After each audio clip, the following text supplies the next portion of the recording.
four. Skate. Four. Skate. Four. Et sinon, Zoé, comment ça va? Et en ce moment, ça va plutôt bien, étonnamment.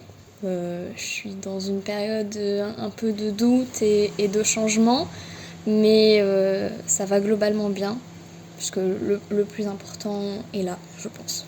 Ok. Tu disais que ça va bien étrangement, que tu fais allusion à ces changements de transition en ce moment, c'est tout ça? Étrangement par rapport à la situation, oui, parce que justement, je suis en pleine période de changement, je vais bientôt déménager. Je quitte l'endroit où j'ai toujours habité, qui est mon île. Je quitte ma famille, je quitte mes amis aussi, je quitte mon environnement. Donc ça fait beaucoup de changements d'un coup. Et donc le fait est que je suis quand même un peu perdue, mais que malgré ça, je pense que j'arrive à garder le cap. Et qu'est-ce qui t'excite le plus dans ce voyage, dans ce déménagement, dans ce changement? Qu'est-ce qui t'anime? Je pense que c'est le fait de me tester, parce que de vivre seule, enfin déjà c'est la première fois que je vis seule, donc pour chacun je pense que c'est un peu un test sur soi-même, sur ses capacités dans tous les domaines. Et puis c'est un test pour moi-même, j'ai l'impression que ça va faire un peu comme une rencontre. Parce que j'ai pas. Le fait est d'être toujours entourée. Je pense que passer autant de temps avec soi-même, je pense qu'on peut en découvrir sur soi-même plus. En étant seul avec soi-même, justement. Ouais. En apprendre beaucoup plus. Et ça te fait pas peur parce qu'il y a beaucoup de gens qui évitent l'isolement, qui évitent l'introspection, qui évitent tout ça, de se challenger et de sortir de sa zone de confort parce qu'ils ont peur de ce qu'ils peuvent trouver. Toi, ça te fait pas peur de ce que tu peux trouver?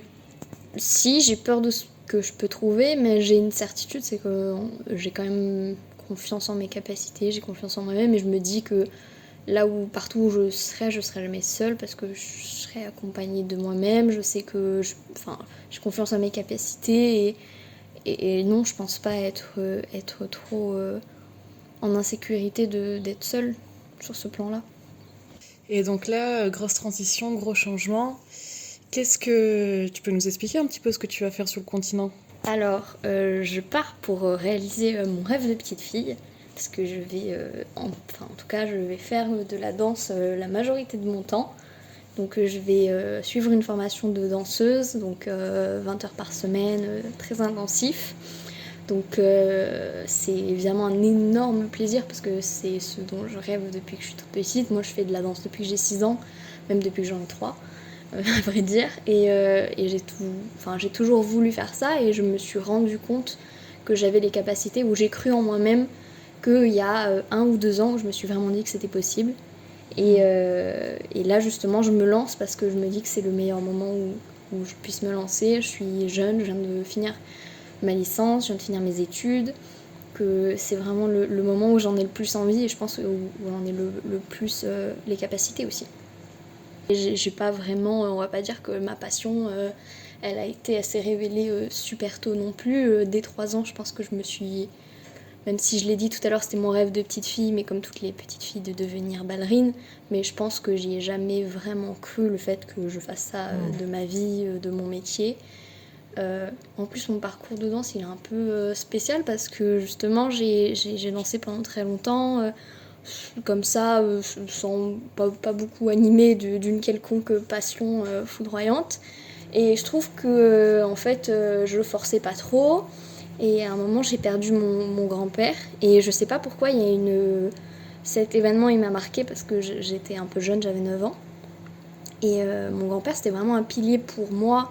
Et surtout, j'étais très jeune, donc un peu dans une certaine mesure, on va dire. Mais c'était vraiment un vrai pilier dans ma famille. Donc ça a laissé un grand vide pour beaucoup de gens dans ma famille. Et moi, ça m'a un peu choquée. C'était ma première vision de la mort, etc. Mais et je sais pas pourquoi, j'ai eu une envie foudroyante après ça, où je me suis dit, mais sur le fait de vivre, je sais pas, ça m'a fait prendre conscience de plein de choses. Et ça a été une révélation, notamment pour la danse, où je me suis dit, mais mais je veux m'y mettre à fond et toutes les choses qui me font vibrer, qui me font plaisir, je veux m'y mettre corps et âme, en fait. Y mettre toute mon énergie, tout ce qu'il faut dedans pour que ça marche, que ce soit pour ça ou autre chose. Et je pense que ça m'a fait un petit déclic à partir de ce moment-là. Tu penses qu'avant, tu n'avais pas conscience de la mort et donc pas conscience de la vie? Ou c'est autre chose? Peut-être, je pense que en partie oui, parce que pour un enfant, la vie, on te dit que tu vas mourir un jour, mais tu le sais pas trop, enfin tu le vois pas, enfin à conceptualiser, c'est quand même un peu difficile. Et je pense que ouais, ça m'a donné en fait le cadre de la vie quoi. Bah, j'ai compris qu'il y avait une barrière au début, une barrière à la fin, qu'il y avait les choses qui se passaient entre, et que c'était mieux si tu remplissais les choses qui se passaient entre, de trucs cool, il valait mieux. Et je pense que j'ai conceptualisé le truc un peu comme ça. C'est quoi ton rapport à la mort aujourd'hui?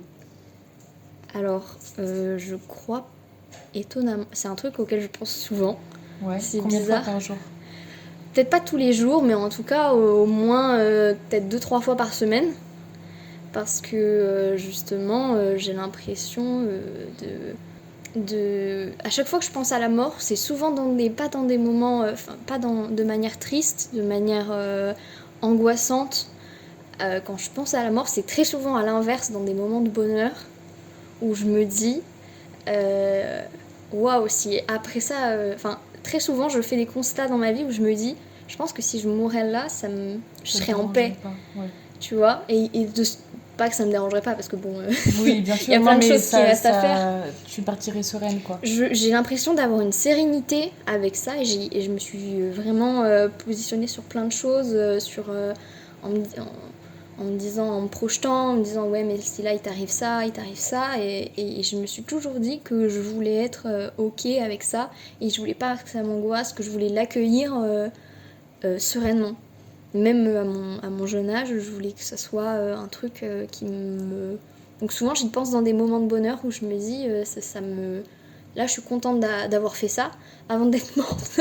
Ce qui est un peu glauque, mais... Non, je trouve que c'est une belle vision de... Donc voilà. Je me dis, là, je suis contente. J'aurais pu faire plein de choses trop bien, mais je repense à certains trucs que j'ai fait. Je me dis, mais ça, je suis trop contente de l'avoir fait. Ça valait le coup. Du genre quoi?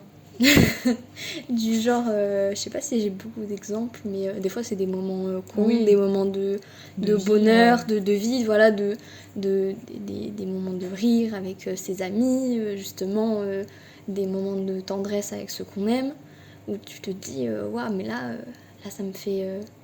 là je suis bien, là ça me fait plaisir, je suis contente d'être en vie, quoi. Enfin, c'est plus ça, du coup, à chaque fois que je pense à la mort, je me dis, bah là je suis contente d'être en vie, et bon... Tant pis si je meurs. Tu es fille unique et tu as fait le CNED. Oui. Alors, beaucoup de gens vont dire « Oulala, la sociabilisation, mon Dieu, la pauvre fille ». Comment on se fait des amis quand on habite chez ses parents, qu'on fait l'école chez ses parents, qu'on est fille unique? Comment on se sociabilise et comment on arrive à tisser des liens sociaux après? Alors, je crois... m'en est sortie pas trop mal parce que je suis une enfant déjà qui veut être seule, mais je pense que est-ce que c'est ma situation qui a influencé mon caractère ou parce que juste mon caractère est comme ça, mais je suis quand même quelqu'un de très introverti. Moi, pour me reposer, j'ai besoin de mes moments seuls, j'ai besoin de mes moments à moi après un gros moment de brouhaha, on va dire, et de moments où il s'est passé beaucoup de choses dans ma vie. J'ai besoin de moments calmes juste avec moi-même. Et donc en fait, moi enfant, j'étais une enfant très très calme et souvent j'avais pas besoin de... Enfin, les moments qui étaient très longs où j'étais seule parce que ça arrivait inévitablement, justement, ça me posait pas problème la majorité du temps. Et ensuite, moi, la sociabilisation, il se trouve que mes parents, ils tiennent une maison d'hôtes, donc je rencontrais quand même beaucoup de gens. Et surtout, moi j'aimais bien me faire copain avec les gens qui étaient plus grands que moi, j'aimais bien me faire copine avec des adultes. Voilà, j'aimais beaucoup discuter avec les adultes. Ça m'a beaucoup plu depuis très très jeune, je me sentais beaucoup mieux. Puis mes parents, ils m'ont toujours considéré, ils me l'ont même toujours dit dans ma vie, nous on te considère comme une adulte. Voilà. Des jeunes. Dès le plus jeune âge, de tout temps, même quand j'étais bébé, enfin ça a toujours été comme ça dans leur esprit, et ils me l'ont toujours Comme verbalisé une personne à part entière. comme une personne à part entière et comme un adulte, donc c'est-à-dire qui prend ses propres décisions, à qui on parle comme un adulte, voilà, euh, qui a ses propres ressentis, etc. Et donc je pense que ça m'a aidé à pas me sentir dans une petite case d'enfant seule. Et ensuite, moi, comme je l'ai dit tout à l'heure, j'avais beaucoup d'activités extrascolaires, justement. Je pense que mes parents ont fait aussi un peu pour ça, Ouais. pour me sociabiliser, pour que je rencontre des gens de mon âge, tout simplement. En fait, ça s'est bien passé, mais ça dépendait des activités. Je pense que là, en fait, la majorité des relations que j'ai eues, là, j'en ai plus souffert que enfin, des relations que j'ai eues, justement, grâce à ces activités. Justement, je pense que la majorité d'entre elles, j'en ai plus souffert parce que j'ai eu du harcèlement, j'ai eu des gens qui comprenaient pas ma situation à l'école. Eux, ils étaient tous déjà copains parce qu'ils se connaissaient de l'école primaire, du collège, du lycée. Et moi, j'étais pas dans ce cercle-là. En plus, j'avais pas les centres d'intérêt de tout le monde. J'étais pas scolarisée. Enfin, il y avait plein de choses qui me faisaient me sentir à part et qui fait que je sociabilisais en vrai assez difficilement avec ses enfants. Mais entre guillemets, c'est pas les occasions qui manquaient, quoi. Ouais. Alors est-ce que c'était de mon fait ou de, je pense que, ou juste de la situation des enfants? Je pense que c'est un peu des deux. Ouais. Voilà. Et à l'heure actuelle, est-ce que tu sens qu'il y a un gap entre les gens qui ont sociabilisé, qui ont fait l'école toute leur vie, et toi, à l'heure actuelle? Je pense qu'il y en a un, parce que peut-être pas dans ma façon de me comporter ou dans mes relations, mais en tout cas je vois qu'il y a énormément de gens qui ont été à l'école, au collège, qui ont gardé juste contact avec des gens du collège, des amitiés qu'ils ont forgées et qu'ils ont encore aujourd'hui à 20, 25 ans, 35 ans et plus. Et donc moi c'est les amitiés de très longue durée, en fait j'en ai pas, j'allais dire quasiment pas, mais j'en ai pas du tout. Donc je pense que c'est surtout ça la différence. Donc des amis de très longue date, et si j'avais dû en garder, je pense qu'ils seraient pas bons pour moi à l'heure actuelle, donc de toute façon. Donc voilà. Comment tu qualifierais ta vie sociale en ce moment? Enfin, je parle depuis que tu es à la fac, par exemple. Bon, beaucoup plus animée que ce que j'ai toujours connu. Mais j'ai pas l'impression non plus, enfin comme je l'ai dit, moi je reste hyper introvertie, donc après c'est aussi un peu entre guillemets de ma faute et de mon fait que je pense qu'il y a certaines occasions que je manque du fait de ma personnalité, du fait de comment je suis. Je pense que certaines occasions de sociabilisation que je dois louper forcément. Mais bon, je sais pas si ça me manque vraiment. Mais justement, je pense que grâce à mon déménagement, peut-être que le fait de rentrer dans une nouvelle ville, c'est aussi se forcer, sortir de sa zone de confort et se forcer se forcer, c'est un bien grand mot, mais en tout cas essayer de sociabiliser plus. C'est déjà ce que j'ai fait entre guillemets il y a 3 ans quand je suis rentrée à l'université, où je me suis un peu forcé la main et je suis très contente de l'avoir fait. Mais c'est quand même un petit cap à passer, quoi. Tu dis que tu es introvertie. Pourquoi tu te considères comme introvertie? Parce que moi, je suis pas forcément d'accord. Je te trouve réservée, pas introvertie, tu vois. Alors j'ai vu l'autre fois un truc très intéressant qui parlait de introvertis, extravertis, qui disait que les introvertis en gros et les extravertis c'était deux prismes qui étaient la façon dont les gens se rechargent un peu leur batterie physique, émotionnelle, voilà. Le fait que les extravertis ils rechargeaient leur batterie avec des gens, des proches, et que les introvertis rechargeaient leur batterie avec eux-mêmes. Alors, je pense que je peux recharger aussi certaines batteries avec mes proches pour la plupart du temps, mais j'ai besoin de mon côté, de mes moments à moi, et c'est pour ça que je me considère comme introvertie. Après, je pense que oui, il y a une certaine forme de timidité, même si j'ai jamais dit de ma vie, c'est jamais sorti de ma bouche le mot ah, je suis timide, mais je pense que ça existe évidemment. Ouais. Mais je pense que je le suis, mais je me suis jamais considérée comme ça, en tout cas. Et qu'est-ce qui te fait te dire, enfin, quel comportement tu as qui te fait dire que t'es antérieurement que t'es timide, même si tu le verbalises pas forcément, mais quels sont les comportements qui te disent, à part le fait de se ressourcer soi-même, que t'es introverti slash timide? Je pense que parce que je trouve, enfin quand j'observe les gens, mais déjà je suis beaucoup dans l'observation des gens, énormément, beaucoup plus que dans l'action.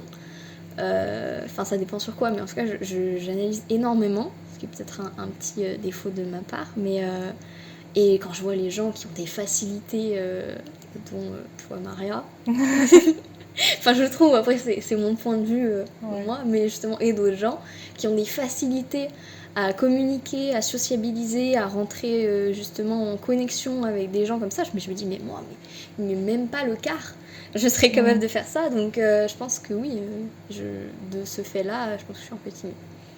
Du coup, la danse. Désolée, je passe un peu du coq à l'âne. Pendant mon stage, j'ai fait des cours avec des personnes en situation de handicap, des gens qui faisaient de la danse depuis pas très longtemps. Et je leur ai posé 3 questions. La première question, c'est quel est ton rapport... Enfin, pour toi, c'est quoi la danse? La deuxième... Pour toi, c'est quoi la danse, Zoé? La deuxième question, c'était quel est ton rapport au corps depuis que tu fais de la danse? Troisième question, quel est ton rapport à la scène? Est-ce que tu pourrais répondre à une des 3 questions ou aux 3 questions si t'es vraiment méga en forme? J'ai oublié la première déjà. La première question, c'est qu'est-ce que c'est la danse pour toi? Qu'est-ce que ça représente? Alors, pour moi la danse c'est un moyen d'expression évidemment. C'est, je pense, un environnement justement neutre dans lequel on peut s'exprimer librement, dans lequel on peut, je pense, déverser ses émotions, qu'elles soient positives ou négatives. Bah tu vois, en parlant, je vais revenir sur ce que je suis en train de dire parce que je pense que je suis pas du tout d'accord avec moi-même.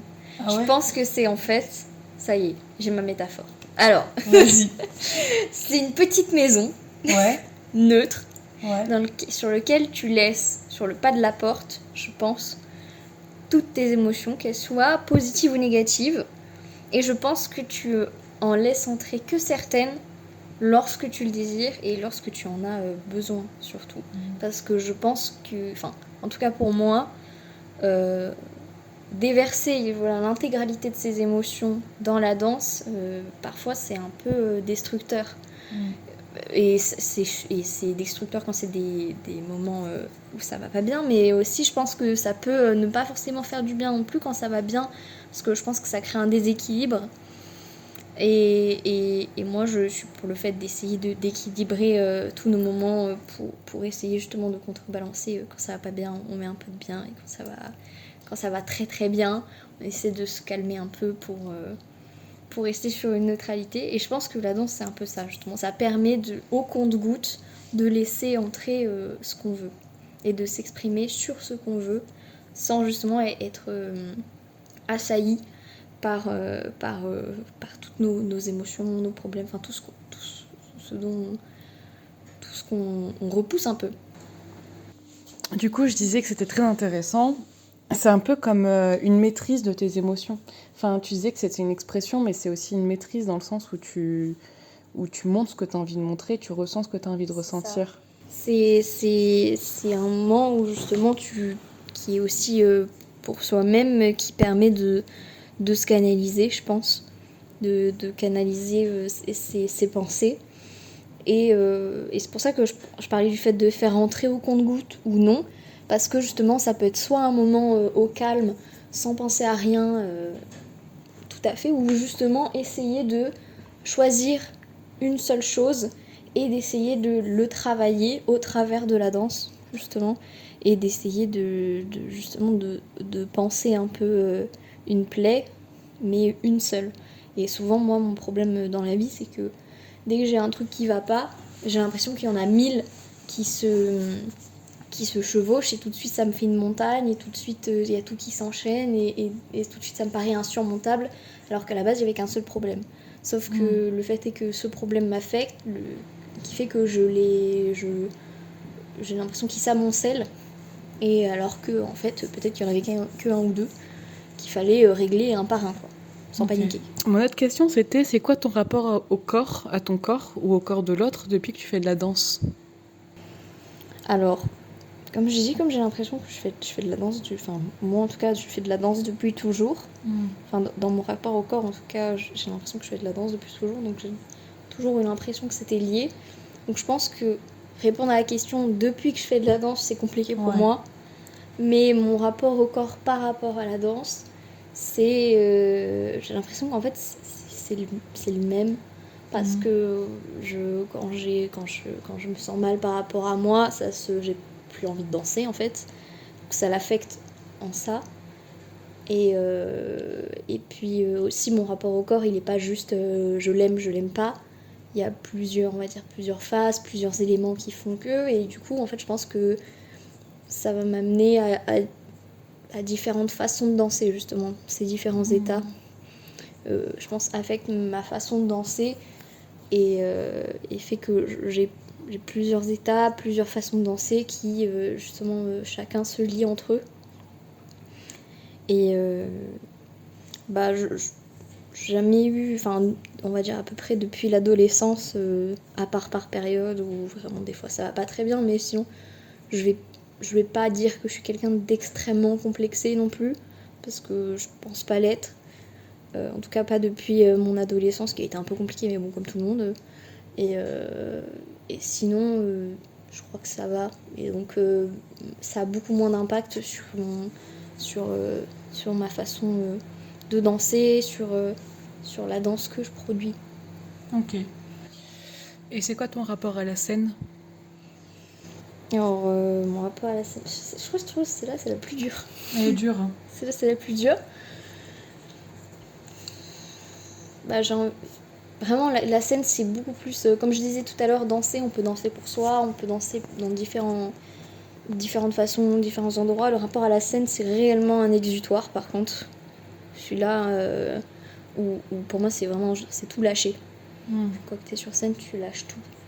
T'es tout lâché, c'est-à-dire que ton cerveau, il est en off. C'est-à-dire que vraiment, moi, je le visualise comme si c'est limite plus moi, en fait.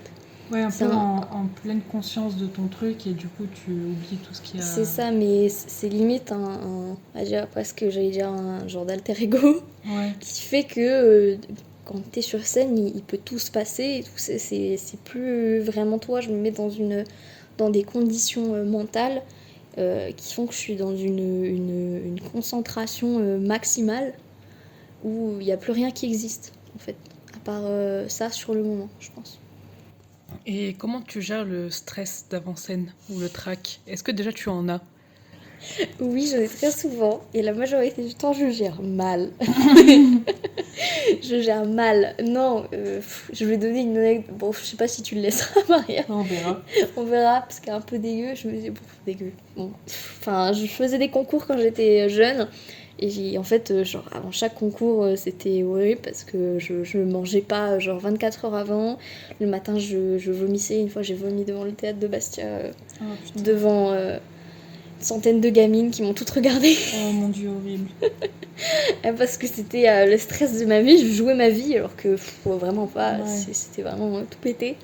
Mais pour moi, c'était tellement important. Et je suis quelqu'un de très angoissé dans la vie. Donc c'est vraiment le bout du monde pour moi. Et je pense que je mets de plus en plus de distance avec justement ce que je fais, même si je le disais, c'est un défouloir, mais justement j'essaie de le prendre comme un défouloir positif où je pense à rien, plutôt que de me mettre une pression monstre avant de monter sur scène. Et puis parce que aussi je gère de mieux en mieux mon anxiété, mon stress au fil des années dans ma vie, donc aussi sur la scène et avant mes spectacles.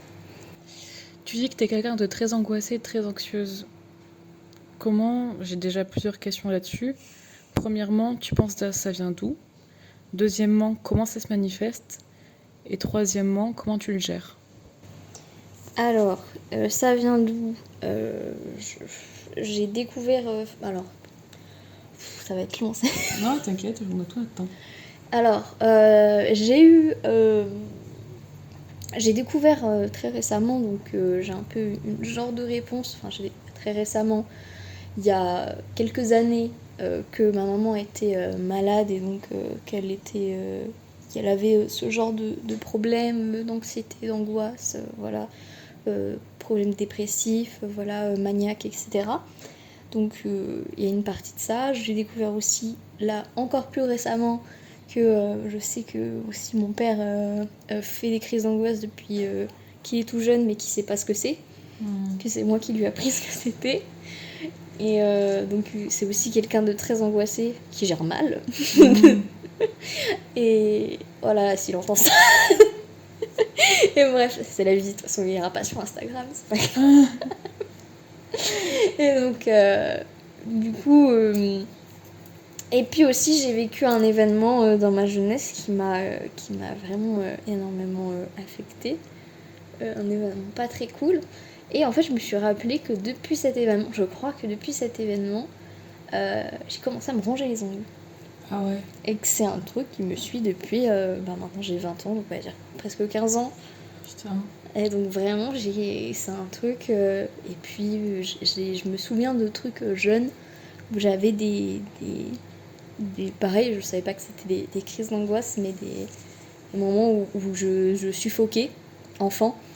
Donc enfant, je parle de genre 8-9 ans, quoi. Ouais, donc très tôt, quoi. Très tôt. Parce que cet événement a peu après arrivé à mes 6 ans. Et donc, je suffoquais, je comprenais pas, j'avais les mains moites, j'avais des fourmis partout. Enfin, vraiment, je me sentais très très mal, sans comprendre pourquoi, des maux de tête, vomissements, enfin, beaucoup de choses comme ça, où ça se manifestait. Et ensuite, pendant mon adolescence, après, j'ai vraiment mis des mots. Je commençais à faire des très grosses crises d'angoisse qui duraient longtemps. Des grosses phases qui étaient très... Enfin, c'était vraiment une période où j'en avais énormément, très, très longue, très récurrente, etc. Où j'ai vraiment mis des mots justement sur ces angoisses. Et puis voilà. Ok, donc ça vient de vraiment l'enfance et un quotient familial aussi peut-être. Voilà, je pense qu'il y a une partie de génétique, voilà, une partie d'environnement et une partie par rapport à cet événement justement. Au traumatisme, voilà, de cet événement. Okay. La deuxième question, c'était comment, tu l'as dit un petit peu, comment ça s'exprime, donc du coup par rapport à des crises d'angoisse, ronger les ongles, est-ce qu'il y a d'autres choses? J'avais des... je me suis scarifiée quand j'étais adolescente. Pareil, où ça allait pas très bien. Justement, je pense que ça se manifestait comme ça et j'avais un truc que je savais pas combler, un genre de vide, de truc où je savais pas quoi faire. J'étais vraiment démunie et personne autour de moi parlait de ça. Personne ne savait ce que c'était, donc personne ne pouvait m'aider. Et personne ne le voyait non plus parce que je le cachais aussi en me disant que j'étais très très malade et tout. Alors que ça allait, quoi. Et tu peux ne pas en parler si tu n'as pas envie d'en parler. Mais la scarification, c'est vrai que ça arrive à beaucoup de gens malheureusement. Et ça répond à une douleur interne. Est-ce que... On va pas rentrer dans le glauque pour rentrer dans le glauque pour faire du sensationnel, on s'en bat les couilles. Qu'est-ce que ça t'a apporté ? Moi j'avais comme j'ai dit tout à l'heure, j'ai une perte de contrôle. Ouais. Moi où je me sens débordée et tout. Ouais, et ça c'est ça l'angoisse souvent mes pires angoisses sont comme ça, où je me sens débordée, envahie par trop d'émotions, trop de trucs que j'arrive pas à régler. Et ça me permettait de me dire, là je fixe, là c'est genre je fixe un cadre, c'est mon petit moment, je remets de l'ordre et tout, ce qui est complètement débile, parce que qu'est-ce que tu veux remettre de l'ordre avec ça ?